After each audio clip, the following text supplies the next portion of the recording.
प्रेयसी सोबत झालेल्या ब्रेकअपमुळे संतप्त झालेल्या प्रियकराने तिची 2 वाहनं पेट्रोल टाकून जाळली असल्याची धक्कादायक बातमी समोर आली आहे। ही घटना पुण्यातील रामटेकडी परिसरात घडली।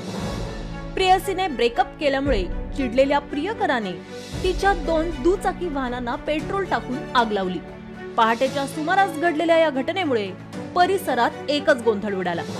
आरोपी अमजद पठाण याचे त्याच्या परिसरातील एका महिलेशी प्रेमसंबंध होते, मात्र काही दिवसांपासून त्याची प्रेयसी त्याच्यासोबत बोलत नव्हती।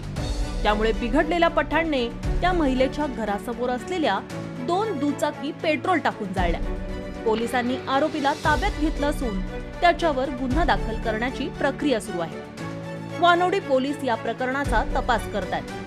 दुसरीकडे पुणे सातारा महामार्गावर असलेल्या नसरापूर गावात एका रात्री चोरट्यांनी 4 मेडिकल दुकानं फोडली। पोलिसांनी चोरट्यांचा शोध घेण्यासाठी मुद्देमालाची चौकशी सुरू केली आहे। चोरी करत असताना 2 अज्ञात चोरटे मेडिकल दुकानांमध्ये लावलेल्या सीसीटीव्ही कॅमेऱ्यात कैद झाले आहेत।